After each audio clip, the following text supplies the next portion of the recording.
بسم الله الرحمن الرحيم marka hore waxaan jecelahay inaan ku bilaabo salaan iyo mahadcelin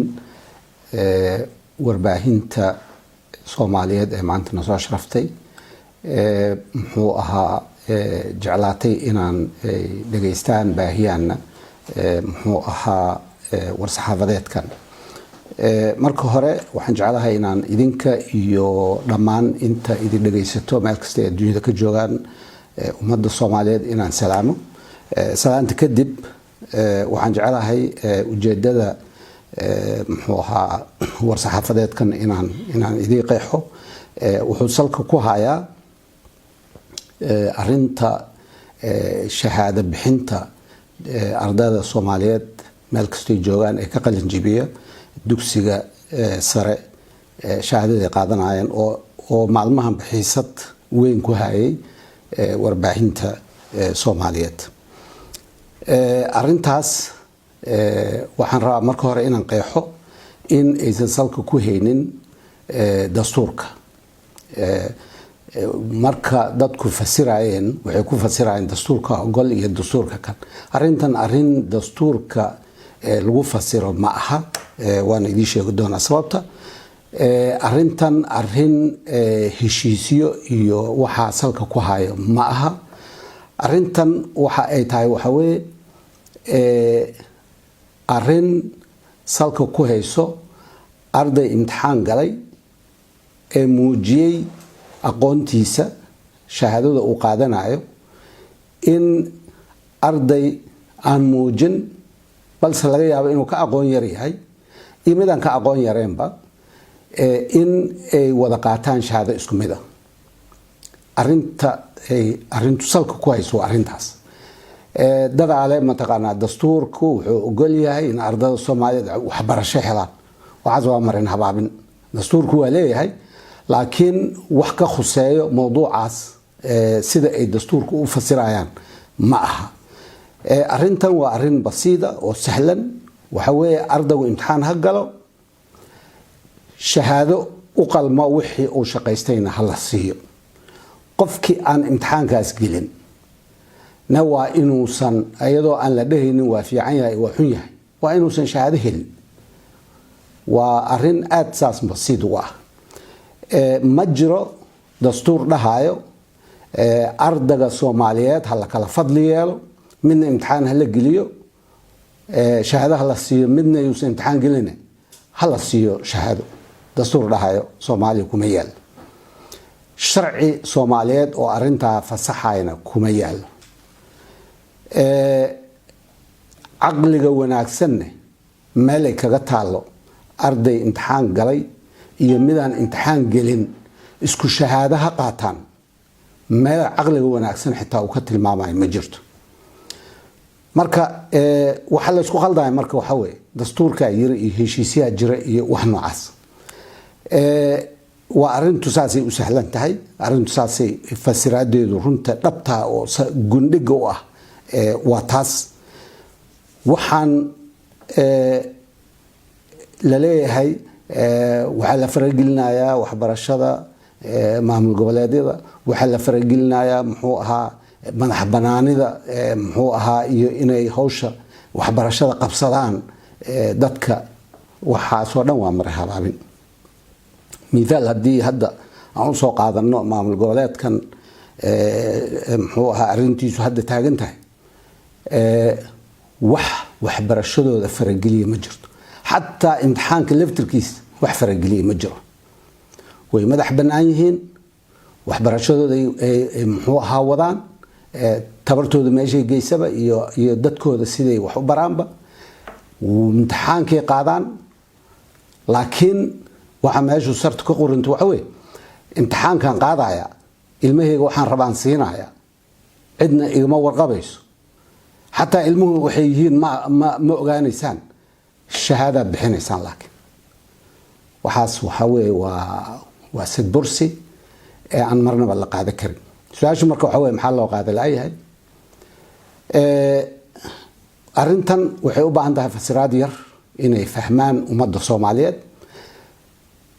burburkii kadib waxaa dhacday in waxbarashada dad Soomaaliyeed oo isxil saaray oo markaan qoriga iyo xabadda isku jeesanay go'aan gaaray inaysan iftiinku dumin dadka markay soo saareen caruurtii ay dugsi sare ka soo saareen waxaana si darro noqotay laakiin tabartu ay sheegtay in dalada badan ay shahaado baxshaan adduunyada markii shahaadada la wada tagay adduunyada way yaabtay waxay dhaheen war waxaan macquul ma in intaan oo shahaado kala duwan hal dal uu ka soo baxo arintaas bahda waxbarashada way isku tageen waxa la yiraahdo waxaan maxaan ka yeelnaa adduunyadii gacantay ay naga taageen maxaan yeelnaa waxa lagu heshiiyay in wadanku hal imtixaan galo hal manhajna oo yeesho xukuumadda federaalkuna ee arinta hogaamiso heshiiska asiga ah waa meel maray daladaha iyo bahda waxbarashada guud ahaan noocay doonaan ba noqdaan dadka dareynay shaqo fiican ay qabteen waxa la bilaabay imtixaankii waxa la bilaabay in manhajkii la mideeyo oo la isku toosiyo oo buwaagtiis la qoro oo wixiisa la sameeyo nasiib darro maamul goboleedka Puntland arintaas sababtay doonaan ha sheegaan waa ka gacan sayreen waa diideen waan 4 sano socotay ayaa hadda soo gabagabowday 4 sano sanadba sanaday ku amaahanayeen sanadka dambaan galeena sanadkan hanala waxay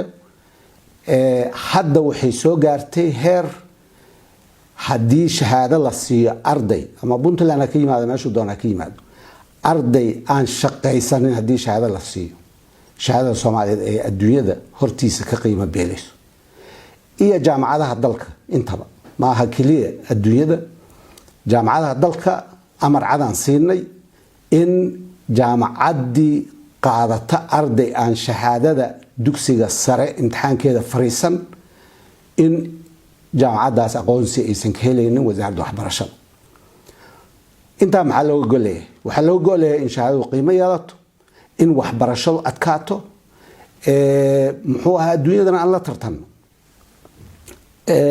haday dhici weysa maxaa dhacayo waxa dhacayo in qolo walbaba shahaadada meel gaar ah ku samaysato meeshii shalay laga yimid lagu noqdo imtixaankan midaysan ee dugsiga sare waxa macnihiisu yahay ma aha ardayga kaliya in la imtixaanayo waxa la imtixaanayo waa systemka waxbarashada dhan macalinka ardayga wax soo baray imtixaanku ayuu u fadhiyaa maalintaas maxay ardaygu wuxuu keeno waxa loo nasbiyeenaa macalinka daladihi la muxuu ahaa la qiimeynaayo waxa la qiimeynaayo maamul goboleedyada waxa la qiimeynaayo maamulka dugsi walba ayaa la qiimeynaayo waxa la qiimeynaa siyaasadda dawladda waxa la qiimeynaa manhajka imtixaankan macnihiisu waa ka weyn yahay maamul goboleed iyo anaa kana iyo anaa kaas haddii marka maamul goboleed diido annaga wasaaradda howlo badan oo kale noo yaal waqtina ku dhumin mayno mana ka daba ordayno intaan ka daba ordnay ka badan maxay ma awoodno waqtina uma hayno howl badan oo kale noo taal haddii maamul goboleed diido midkoo doona ha noqdo iyaga madax banaan maamulka ay joogaan iyaga dantooda yaqaan iyaga shacabkooda oo la xisaabtamaya iyaga laga rabaa inay arintaas meel mariyaan laakiin annaga marnaba mowqifka cad oo aan marnaba gorgortan lahayn ee wasaaradda waxbarashada waxa waaye in arday aan shaqaysanin aan la boqrin oo aan la siinin shahaado uusan shaqaysan waa nasiib darro marka in la siyaasadeeyay runtii waa ay dhibtay aadaan uga xumaaday inaan fiirsado waalidiintii reer Puntland muxuu ahaa warbaahintooda waalidiinta waxay ku hadleen waa sax ardaygu xaq wuxuu leeyahay shahaado inuu helo ardaygu wuxuu xaq u leeyahay in waxbarashadiisa la yiraahdo shaahid baa laga yahay inuu hawsha gutay waajibka 12 sano xaq bay u leeyahay waaridkii ardayguna farxad ay u tahay markay imtixaanka ku guuleystaan laakiin yaa ka hor istaagay way su'aasha waxaa ka hor istaagay maamulka Puntland oo aad moodid inay aad iyo aad u siyaasadeen markay siyaasadihii kale oo dhan meel ay marsiyaan ay waayeen inay waxbarashadii siyaasadeeyaan oo ku gorgortamaan waa arkayseen wasiirka waxbarashada oo runtii ninaan aad u ixtiraamo ah ninaan aad u aqaanan ah laba sitimaan martin noogu ahaa xamar fikirkiisii soo u fikiraay aan aqaano laakiin aan ogahay inuusan wax awooda ku lahayn fulinta siyaasadda waxbarashada ee Puntland siyaasadda waxbarashada Puntland daday u afduuban tahay aan warkaa ku soo celiyo waalidiinta iyo ardayda Puntland way og yihiin in waxbarashada dad u afduuban tahay wadaadkii 80 jirka ahaa ee rabo in muxuu ahaa 18 jirka reer Puntland oo mustaqbali ay seejiyo ay u afduuban tahay asiga iyo kuwa say doonaan ba xiriir ha u lahaadaan xiriirka ay leeyihiin waxaan arkay wiilkiisa oo qaylinaayo waxaan arkay mataqaanaa kuwa ka horeeyo qaylinaayo juxa iyo muxuu ahaa cali xaaji iyo dad noocaasa war dadkan kulligood haddii si loo yiraahdo isku siya maxaa ay u hortaagan yihiin waxbarashada iyo aqoonta iyo imtixaanka iyo shahaado bixinta Puntland ay la wadaagi lahayd walaalahooda Soomaaliyeed meel kasta ay joogaan waxa Puntland ay uga duwan tahay kuwa kale maxay ku fasirayaan wax kale anigu ma arko waa siyaasad xumo waxa iskaga khaldantay waxbarashada iyo waxa ay tahay siyaasadda Soomaaliyeed siyaasadda Soomaaliyeed meeshay doontaa ka dhacdo laakiin marnaba lama siyaasadeyn karo aayaha caruurta Soomaaliyeed waxaan ugu baaqayaa marka maamulka Puntland meel ay wala xakaraan ma jirto wala idinka caal waayay waxa ka qayb galay sheekadan xildhibaanada reer Puntland gacanta ka taageen waxa ka qayb galay wasiirada reer Puntland ee aan colleagues ka nahay oo u safray inay arintan xal u soo helaan wala soo bahdilay si loola macaamilay ummadoo dhan og waxa ka qayb galay senator lixa oo Puntland wakiil ka ah waa ka calwaayeen waxa mar labaad galay arintan xildhibaanada reer Puntland oo koox ka maqan tahay waa ka calwaayeen hadda ummadda Soomaaliyeed ay hortaala waxay hortaala waalidiintii ardayda annaga wasaarad ahaan mowqifkeen waa kaas mowqifan ka gorgortamayna ma aha waxaan maqli jiray markaan yaraa caruurtu waxa la dhihi jiray aabow ka yar iga celi ka weyn iska celinaya waxaan arkay madaxweyne Farmaajo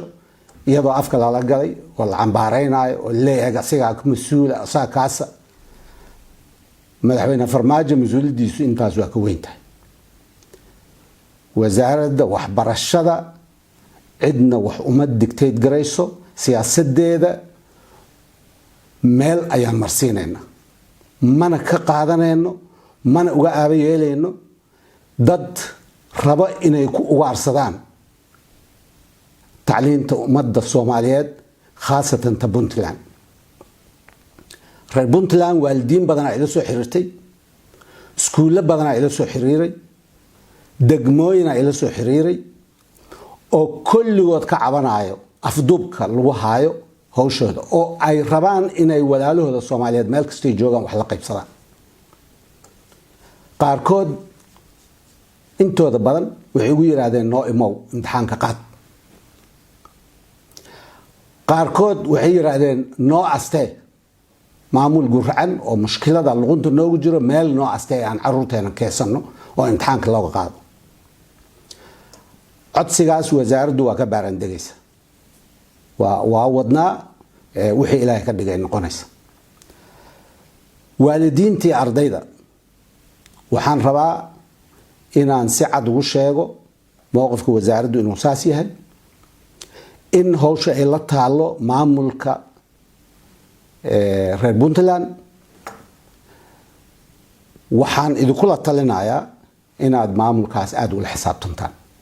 oo runta u sheegtaan oo ummadda Soomaaliyeed ay kala qobayaan oo kala fadli yeelayaan danahooda gaarka ku fushanayaan annaga Puntland markaan wasaaradda imid sheekada hadda taalo ayaa tiile wasaaraddu waxay lahayd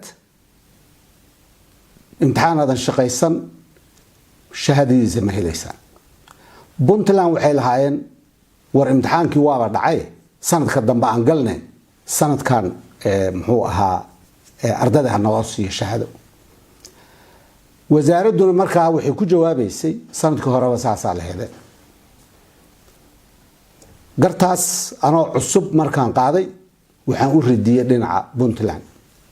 inta ugu ma ekeen waxay xitaa shahaado xagga laga bixiyo systemka la qaada xagga laga bixiyo iyaguna u soo diyaar garoobaan sanadka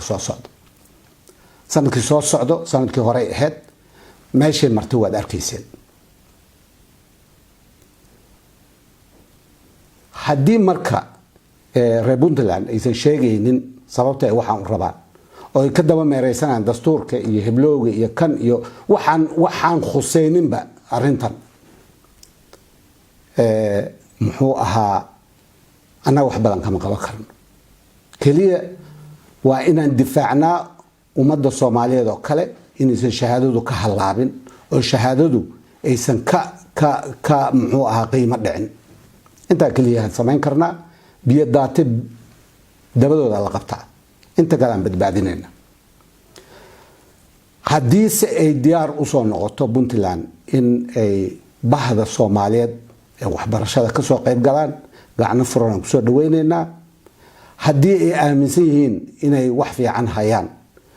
iyagaaba hadda buundayaasha oo dhan iyo wax walba qaadanayo haddiise waxa aan tuhmayna ay jiraan iyadana faa'iido khasaare ma arkin way saxmayaan oo dad saxmay noqonaya intaa waxaan rabaa inaan ku soo ganaanudo mowqifka wasaaradda ee ku abaaran shahaado bixinta ma aha imtixaan yaa qaadi karo ma aha muxuu ahaa yaa xaq u leh inuu wax barto taa waa la iska ogyahay imtixaan haddii Puntland qaado annaga hadda way qaadi jirtay wax problem kuma qabno laakiin shahaado bixinta shahaado ardayga Puntland uusan gelin uusan imtixaankaas ku baasin shahaadateeda ma arkayo mana aha aniga kaliya inaan u diidanahay maamul goboleedyada oo dhammaa diidan shir wasiirada waxbarashada ee maamul goboleedyada oo dhan iskugu yimaadeen inta aan ka ahayn Puntland oo qaadacay waxay yiraahdeen haddaa shahaado siisid ajenda kamid ajendadeenu ah haddaa shahaado siisid Puntland imtixaan aysan gelin shahaado ku siisid annagana imtixaanadeena annaga samaysanaan adna shahaadad bixinaysa marka arrintu waa ka weyn tahay muxuu ahaa imtixaan iyo heblo iyo waxan meesha mabda adag iyo wax la difaacay waxa qiyaasta adiga baasaboorka la yiraahdo maamul goboleed baasaboor ha samaysto waxay ka duwan tahay male taasay la macno tahay taawata waxaan rabaa faroole dulmi badan uu sameeyay inaan muxuu ahaa wax ka iraahdo faroole horta waqtigii uu muxuu ahaa fariisaha meel ayaa la gaaray dastuurkan uu ku waashay oo haddana ilaahay ka qabtay maxay inuu gudoomiye u noqday ay ahayd aniga faroole waa la soo shaqeeyay markii dastuurkan ku meel gaarka laga shaqeynay ummadda Soomaaliyeed soo ninka u kadeeday iyo dastuurkan ciladaha uu leeyahay dhan inuu asugu sabab ka yahay anigana aan ka marxaatay dastuur Soomaaliyeed la diyaarinayo asna dastuur Puntland u diyaarinayo waxay noqotay inuu qof walba muddo qoorta ka saaro intii wadanku kala bixi lahaa oo dastuur la'aan lahaa in loo tanaasulki dhibaato badan oo hadda taagan ay ka mid tahay Puntland qof aan lahayn ma jirto aniga idla hadlaa qof iga Puntland garaysan ma jirto waa dalkayga waa dadkayga waa wadanka meelaha ugu jecel ka mid tahay laakiin hadaa dhageysatid ninka la yiraahdo Faroole wuxuu yiri aniga iyo Umar Cabdirashiid ayaa gaalkacyo waxaan ku kala saxan in deeqda waxbarasho ummadda Soomaaliyeed aan lahaatay shan qaadan bal fiir wuxuu dadka Soomaaliyeed u sheegay waxa heshiis si fiican u dhageysto wuxuu yiri aniga iyo Umar Cabdirashiid ayaa gaalkacyo hada xamar ma ogow gaalkacyo ku kala saxanay in 25 deeqda Soomaaliyeed la siiyo Puntland waxa soo kama qaldan طبعا waxba ka qaldan Umar Cabdirashiid heshiiskaas meel uu geeyo horta lama yaqaan kulli xamar makeen kulli wasaaradda waxbarashada ma arkin waa wax niman reer Puntland isla ee xaq isku sheegeen kulli aan asaas u fasirtay maanta inuu fagaaro la soo istaago oo gar ku naqsado Umar Cabdirashiid yiri 25 aad leedahay Faroole waa lagu xariifay markaas laakiin aqliyadaas nin ku shaqeynaa noocaas loo shaqeeya sayida tahay maxay Umar Cabdirashiid xamar uu keen lahaa dadku soo bandhigi lahaa doo waxaas oo kale uu sameeyay laakiin kulli oday qoorta midi uga hayo oo reer Puntland ayuu iskaga reebay saan qiyaasay wuxuu sheegay been badan oo ka mid tahay nin ka shaqeeyo runtina laf dhabar u ah waxbarashada Puntland oo hadda sidaan maqlay markaan warkiisa maqlay kadib leeyahay sheegay inuu ka helay Alan Smith shaqo ka helay oo EU-da u shaqeeyo ayuu yiri wasaaradda ka haysatay fiir masabidaada iyo ummadda fidnada u dhaxdhigay wadaga 80 jirka Soomaalidu waxay tiraahdaa ninkaad kaba ka tolanis kabiisa la fiiriya hadduu rabo inuu Puntland role model u noqdo oo astaan lagu daysado oo noqdo si kale u dhaqmi lahaa reer Puntland waxa aad tahay u jeedaan hal qof oo kugu daysanaysa ma jirto ummadda beenta iyo fidnada iyo dulunka aad ka dhex wadid inaad ka joojiso cumri baa joogtahay ayaa fiican haddii waxbarashada Soomaaliya iyo Puntland ay la jecel kugu hayso oo aad tahay nin wax barbaariyo gurigaaga ka muuqalahay guriga adiga aad leedahay ee reer Faroole ay ka muuqalahay wiilkaagu intuu soo istaago reer Hiiraan uma abaal sheegteen ma dhaheen fatahaadii waxbaan idin soo dirnay gooyad xaqabta waxa aad soo saartay oo soo abaabisay waa dadka noocaas marka haddii aad tacliinta Soomaaliyeed iyo abowga Soomaaliyeed role model u noqon lahayd horta meeshaas ay kaaga halawday sheekadu waxaad joogtaa waqtigii aad fariisan lahayd meel inta aad joogtay oo aad Puntland madaxda u ahayd ummadda Soomaaliyeed kadeeday markii reer Puntland iska ka qabteen ma aadan fariisan ninka la yiraahdo Cabdiweli Gaas hal maalin gaama nasan hal maalin shaqo ka qabo waay haddana waxa afduub ku haysaa kamaanta joogo adeer waxaan kugu waaninayaa